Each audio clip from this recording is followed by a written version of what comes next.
बच्चों, आज हम लोग class 8 civics chapter 1 the Indian constitution के टॉपिक फंडामेंटल राइट्स को पढ़ने वाले हैं। देखो, अभी तक हम लोग अपने इंडियन कॉन्स्टिट्यूशन के 3 की फीचर्स को पढ़ चुके हैं, जिसमें पहला हमने पढ़ा था फेडरलिज्म, फिर हमने पढ़ा पार्लियामेंट्री फॉर्म ऑफ गवर्नमेंट, फिर हमने पढ़ा जो अभी पिछले पार्ट में ही पढ़ा था हमने सेपरेशन ऑफ पावर। अब हम लोग जो नेक्स्ट की फीचर पढ़ने वाले हैं वो है हमारा फंडामेंटल राइट्स। ठीक है, अब देखो फंडामेंटल राइट से हमें क्या समझ आता है। ठीक है, तो देखो फंडामेंटल राइट मतलब वो अधिकार जो एक बेसिक इंसान को, ठीक है, एक इंसान को जिंदगी जीने के लिए जो बेसिक राइट्स चाहिए, ठीक है, मतलब एक अच्छी जिंदगी जीने के लिए जो उसके अधिकार उसको मिलने ही चाहिए। ठीक है, आम जिंदगी जीने के लिए, ऐसा नहीं कि बहुत स्पेशल कोई राइट है। ठीक है, फंडामेंटल राइट जो सभी को जरूरत है। ठीक है, अब अगर इसके बारे में और देखें तो it referred to as the conscience of the Indian constitution. ठीक है, मतलब हम इसको इंडियन कॉन्स्टिट्यूशन का कंसाइंस बोल सकते हैं। अब कंसाइंस मतलब बेसिकली, ठीक है, तो आप बोल सकते हैं बुद्धि बोल सकते हैं, ठीक है, या ये बोल सकते हैं इंडियन कॉन्स्टिट्यूशन का वो पार्ट जो हमें ये बताता है कि क्या सही है क्या गलत है। ठीक है, क्या राइट हमारे पास है, ठीक है, कि अगर कोई हमारे अगेंस्ट जा रहा है, ठीक है, तो उन राइट का हम इस्तेमाल कर सकते हैं। ठीक है, ये पार्ट हमें बताता है फंडामेंटल राइट। ठीक है, अब इसका आइडिया कैसे आया, ठीक है, जो नेशनल असेंबली के कॉन्स्टिट्यूएंट असेंबली के जो मेंबर थे उनको इसका आइडिया कैसे आया कि हाँ हमें फंडामेंटल राइट्स को भी इंक्लूड करना चाहिए। तो देखो, by the colonial rule experience nationalist wanted to ensure that a set of written rights would guard against the misuse of state power in independent India. ठीक है, अब देखो जो कॉलोनियल रूल के एक्सपीरियंस हमें मिला, ठीक है, जो ब्रिटिशर्स का जो रूल था उससे जो हमें एक्सपीरियंस मिला, ठीक है, तो उससे हमें एक सीख मिली। ठीक है, और जो नेशनलिस्ट थे उस टाइम के जो असेंबली के मेंबर थे उनको भी एक सीख मिली कि हमें एक सेट ऑफ रिटर्न राइट्स भी अपने कॉन्स्टिट्यूशन में इंक्लूड करना चाहिए। ठीक है, जो क्या करे लोगों को, अगर कोई भी हमारे स्टेट पावर को, ठीक है, मतलब हमारी कंट्री की पावर को मिसयूज कर रहा है, ठीक है, हमारे इंडिपेंडेंट इंडिया में, ठीक है, तो उसके अगेंस्ट वो क्या करे, लोगों को एक प्रोटेक्शन प्रोवाइड करे, ठीक है, एक गार्ड प्रोवाइड करे कि लोग उसके खिलाफ आवाज उठा सके। उसके अलावा fundamental rights protect citizen against the arbitrary and absolute exercise of power bye the state. ठीक है, मतलब फंडामेंटल राइट क्या करता है कि अगर कोई भी मान लो जो हमारे नेशन में है, ठीक है, कोई भी गवर्नमेंट है, ठीक है, या कोई भी अभी जो पावर अथॉरिटी है, ठीक है, अगर वो मनमानी कर रही है, ठीक है, या अपने मन से रूल कर रही है, तो उसके अगेंस्ट भी हमें फंडामेंटल राइट हमारे सिटीजन्स को एक प्रोटेक्शन प्रोवाइड करता है कि हम उसके खिलाफ आवाज उठा सकते हैं। उसके अलावा अब देखो, the constitution also guarantees the right of individual against the state as well as against other individual. ठीक है, अब कॉन्स्टिट्यूशन क्या करता है कि सारे इंडिविजुअल को जो राइट्स प्रोवाइड किए हैं, ठीक है, अब इसका एक और इम्पोर्टेंस है कि हमें स्टेट की अगर कोई मिसयूज कर रहा है पावर उससे तो बचाता है, लेकिन अदर इंडिविजुअल से भी बचाता है। ठीक है, अदर इंडिविजुअल मतलब कि जैसे मान लो आपकी पड़ोसी, ठीक है, मान लो आपका एक पड़ोसी है, ठीक है, जो आपको एकदम दबा के रखता है, बोलने ही नहीं देता, वो चाहे गलत करे चाहे सही करे, तो आप बोलोगे भाई हमें तो right to freedom of speech है। ठीक है, हमारे जो मन में हमें गलत लगेगा उसके खिलाफ हम बोलेंगे। ठीक है, तो ये हमारे अदर इंडिविजुअल से भी बचाता है।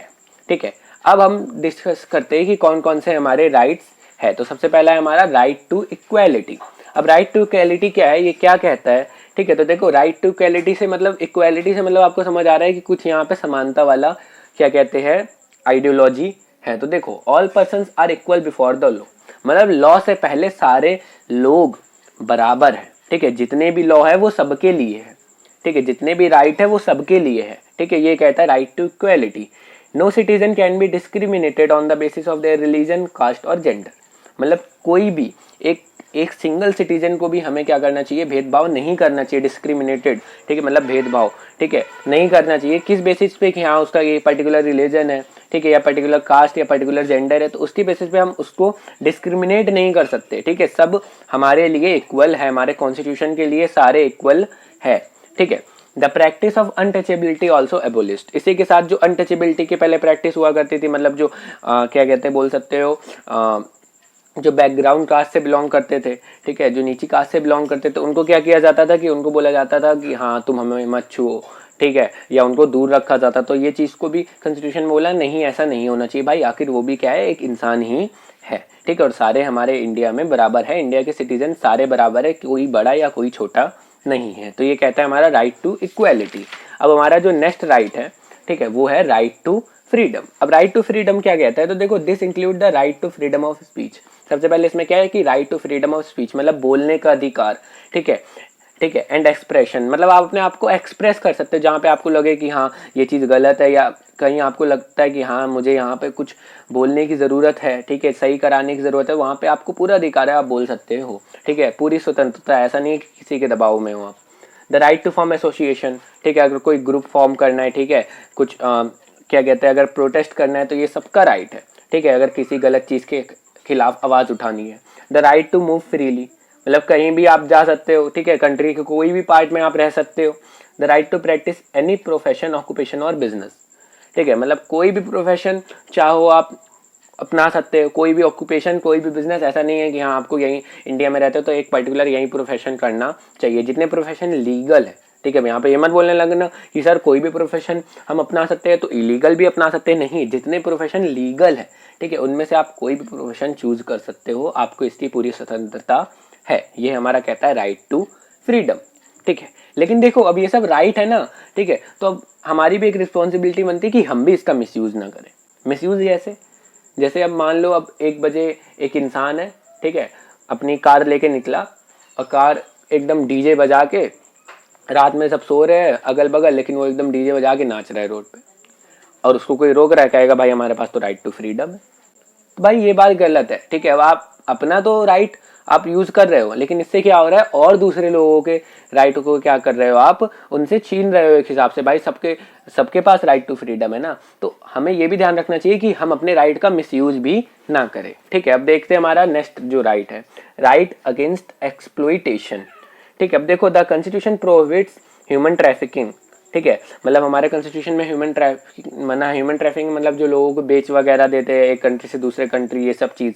फोर्स्ड लेबर, लेबर को फोर्स करा के आप काम नहीं करा सकते हो, ठीक है, ये नहीं करा सकते कि उनको कम पैसे में काम करा रहे हो, उनको मार पीट रहे हो, ये सब चीज़ बिल्कुल मना है हमारे कॉन्स्टिट्यूशन में। एंड चाइल्ड लेबर, तो चाइल्ड लेबर क्या है, अगर आप किसी 14 साल के नीचे के बच्चे को कोई काम करवाते हो, ठीक है, बेसिकली, तो वो भी क्या है हमारे कंट्री में इलीगल है, ठीक है, कि उसको आप जबरदस्ती काम करा रहे हो, ठीक है, और वेजे क्या कहते हैं पैसे भी नहीं दे रहे, या दे भी रहे हो तो बहुत कम दे रहे हो, और ऐसी जगह काम करा रहे हो जो उसके लिए बहुत ज़्यादा, उसके फ्यूचर के लिए भी बोल सकते हो आप कि हार्मफुल हो सकता है, ठीक है। तो राइट अगेंस्ट एक्सप्लॉइटेशन क्या करता है हमें, कि अगर कोई भी हमारा एक्सप्लॉइटेशन करता है, ठीक है, मतलब बोल सकते हो कि हमारे साथ बैडली बिहेवियर करता है, ठीक है, या ऐसी चीज़ें करता है जो नहीं होना चाहिए, तो उससे ही हमें प्रोटेक्ट करता है, ठीक है। ह्यूमन ट्रैफिकिंग, फोर्स्ड लेबर और चाइल्ड लेबर, ठीक है, ये 3 पॉइंट हमने देखे राइट अगेंस्ट एक्सप्लॉइटेशन में। अब right to freedom of religion, तो देखो राइट टू फ्रीडम तो हमारा पहले भी है, लेकिन right to freedom of religion एक अलग से भी राइट प्रोवाइड किया है, क्यों, ठीक है, इसका मेन मुद्दा क्या है, तो इसमें है every person has the right to practice, profess and propagate the religion of their choice, मतलब कोई भी इंसान जो रिलीजन वो अपनाना चाहे वो अपना सकता है, ठीक है, उस पर कोई पाबंदी नहीं होनी चाहिए कि तुम इंडिया में रहते हो तुम्हें ये रिलीजन फॉलो करना चाहिए। सारे रिलीजन हमारी कंट्री के लिए इक्वल है, ठीक है, इसलिए हमारी कंट्री सेक्युलर है, अभी हम आगे ये पढ़ेंगे भी, ठीक है। उसके अलावा वो कोई भी रिलीजन अपना सकता है, कोई भी रिलीजन को वो प्रमोट कर सकता है, ठीक है, जो उसका मन करे, जो भी रिलीजन उसको अच्छा लगता है, ठीक है, तो वो उसको अपना सकता है, ये उसके पास पूरी फ्रीडम है। उसके बाद हमारा आता है कल्चरल एंड एजुकेशनल राइट, ठीक है, तो इसमें क्या है, it state that all minority religious and linguistic can set up their own educational institution in order to preserve and develop their own culture, ठीक है। मतलब अब देखो कल्चरल एजुकेशनल राइट में क्या है कि देखिए बेसिकली यहाँ पे अब जैसे जो माइनॉरिटीज है, माइनॉरिटीज मतलब ऐसे लोग, ठीक है, जिनकी पॉपुलेशन बहुत कम है, ठीक है, मतलब जो एक अलग रिलीजन है, छोटा है बस, लेकिन पॉपुलेशन बहुत कम है, ठीक है। लिंग्विस्टिक लोग की बहुत सारी लैंग्वेजेस है हमारे इंडिया में, ठीक है, तो कुछ कोई ऐसी लैंग्वेज जिसके बोलने वाले बहुत कम लोग हैं, ठीक है, तो उनके पास अपना अधिकार है, ठीक है, कि वो अपने खुद के एजुकेशनल इंस्टीट्यूशन खोल सकते हैं, क्यों क्यों अपने कल्चर को और आगे बचाने के लिए, ठीक है, और आगे वो अपनी जनरेशन को अपने कल्चर को प्रोपोगेट कर पाए, ठीक है, अपने जो लैंग्वेज है उसको आगे अपनी क्या कहते हैं जनरेशन को सिखा सके, इन सब के लिए उनके पास पूरा अधिकार है। ये नहीं कि हाँ भाई आप माइनॉरिटी में हो तो आपका ये कल्चर फॉलो नहीं होगा, ऐसा कुछ नहीं है, ठीक है, जो जो कल्चर फॉलो करना चाहे वो उसको कर सकता है, ठीक है। सारी लैंग्वेज को अपना बोलने का अधिकार है, ये नहीं कि आप माइनॉरिटी में हो तो आप ये लैंग्वेज नहीं बोल सकते, ऐसा कुछ नहीं है।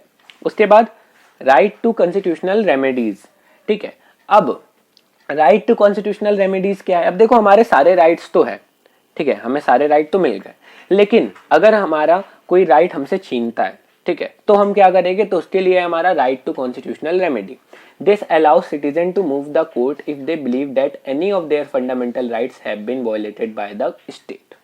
ठीक है, मतलब ये क्या करता है, सिटीजन को अलाउ करता है कि हाँ, अगर आपको लगता है कि आपका कोई भी फंडामेंटल राइट आपको नहीं मिल रहा, ठीक है, आपसे छीना जा रहा है, तो आप डायरेक्ट कोर्ट में जा सकते हो। ठीक है, वहां पे आप अपील कर सकते हो कि हाँ मुझे ये राइट चाहिए, मुझसे ये मेरा जो फंडामेंटल राइट है वो छीना जा रहा है। ठीक है, तो ये हमें बचाता है कि हमसे कोई हमारा पर्टिकुलर राइट नहीं ले सकता। ठीक है, देखो यहाँ पे हमने फंडामेंटल राइट अपने पढ़ लिए। ठीक है, अब फंडामेंटल राइट के ऊपर डॉक्टर अंबेडकर, ठीक है, जो ड्राफ्टिंग कमेटी के चेयरपर्सन थे, ठीक है, हमने देखा भी फादर ऑफ इंडियन कॉन्स्टिट्यूशन भी इनको हम बोलते हैं, तो इनका क्या कहना था, इनका क्या मानना था ये फंडामेंटल राइट पे। तो इन्होंने बोला कि जो फंडामेंटल राइट है इनके टू फोल्ड, मतलब दो मेन ऑब्जेक्टिव है। पहला ऑब्जेक्टिव क्या है, ठीक है, तो पहला ऑब्जेक्टिव इनका ये होना चाहिए, the first objective is that every citizen must be in position to claim those right. ठीक है, मतलब अब राइट तो बना दिए, ठीक है, लेकिन अगर मान लो भाई अब सारे सिटीजन को किसी को राइट नहीं मिल रहा, वो क्लेम ना कर पाए कि हाँ हमें ये राइट नहीं मिल रहा, हमें दो, ठीक है, और ना कर पाए तो क्या होगा भाई, उसको राइट उसके नहीं मिलेंगे। तो इसलिए हमने राइट टू कॉन्स्टिट्यूशनल रेमेडी भी बनाया है। ठीक है, मतलब कॉन्स्टिट्यूशन ने पहले से ही इन्वॉल्व किया है हमारे कॉन्स्टिट्यूशन में राइट टू कॉन्स्टिट्यूशनल रेमेडी। ठीक है, जो क्या करता है कि अगर किसी सिटीजन को राइट नहीं मिल रहा है तो वो इसके अगेंस्ट क्या कर सकता है, क्लेम कर सकता है। ठीक है, और यही बात डॉक्टर अंबेडकर जी भी कहते हैं। सेकेंड ऑब्जेक्टिव क्या है, these rights must be binding upon every authority that has got the power to make the law. ठीक है, मतलब इनका कहना बेसिकली ये है कि जो फंडामेंटल राइट है ना, ठीक है, ये जो हमारी गवर्नमेंट पावर में है, ठीक है, जो लेजिस्लेटिव असेंबली जो लॉज बनाती है, सब चीजों के ऊपर है। ठीक है, मतलब ऐसा नहीं होना चाहिए कि हाँ एक गवर्नमेंट पावर में आई, ठीक है, अब उसने पावर का मिसयूज करके क्या कर दिया, अपने फंडामेंटल राइट ही हमारे हैं उनमें से कुछ फंडामेंटल राइट को हटा दिया है, उनमें कोई चेंज कर दिया, अमेंडमेंट कर दी, तो ऐसा नहीं होना चाहिए। ठीक है, सारे जो हमारे गवर्नमेंट है अभी, ठीक है, जो लेजिस्लेटिव असेंबली है, ठीक है, जो हमारा जुडिशरी, ये सब लोग ये फंडामेंटल राइट से बंधे हुए हैं। ठीक है, फंडामेंटल राइट सबसे ऊपर है, ये सबका हक है, इसको कोई किसी से छीन नहीं सकता है। तो ये कहना था डॉक्टर अंबेडकर जी का। ठीक है, अब देखो, the constitution also has a section called directive principle of state policy, DPSP. अब देखो, फंडामेंटल राइट के अलावा देखें तो कॉन्स्टिट्यूशन में एक और सेक्शन है जिसको हम बोलते हैं directive principle of state policy, DPSP. ठीक है, ये बेसिकली इसलिए बनाया गया है कि गवर्नमेंट को एक बोल सकते हो गाइड करने के लिए, ठीक है, कि आपको कैसे काम करना है। ठीक है, कुछ पॉलिसीज है जो आपको फॉलो करनी है, कुछ चीजें जो आपको फॉलो करनी है, ठीक है, आप अपनी पावर का मिसयूज नहीं कर सकते, ये सब चीज बताने के लिए क्या बनाया गया है, directive principle of state policy. It is design to ensure greater social and economical reform. ठीक है, तो वही चीज इसको इसलिए बनाया गया कि हमारी कंट्री में जो हमारी सोशल और इकोनॉमिकल कंडीशन है वो और अच्छे से इंप्रूव हो, ठीक है, और अच्छे से चेंज आए, ठीक है, सोशली भी और इकोनॉमिकली भी। ठीक है, उसके अलावा and to serve as a guide to independent India. ठीक है, मतलब हमारी इंडिया तो इंडिपेंडेंट हो गई, लेकिन उसके आगे का जो रास्ता दिखाना है, ठीक है, उसको और डेवलप करना है। ठीक है, इसलिए क्या इसमें इन्वॉल्व किया है हमारे कॉन्स्टिट्यूशन में directive principle of state policy, DPSP. ठीक है, जो हमारी गवर्नमेंट को बताते हैं कि हाँ आपको कैसे काम करना है, उनको गाइड करती है कि क्या क्या चीजें आपकी रिस्पॉन्सिबिलिटी है, क्या क्या चीजें आपको करनी है। ठीक है, तो देखो यहाँ पे हमने फंडामेंटल राइट से एकदम अच्छे से समझ लिए हैं। आई होप कि आपको सारे फंडामेंटल राइट एकदम अच्छे से समझ आए होंगे। अगर एकदम अच्छे से समझ आए तो वीडियो को लाइक कर दो एंड चैनल को सब्सक्राइब कर दो। मिलते हैं नेक्स्ट पार्ट में नेक्स्ट की फीचर के साथ।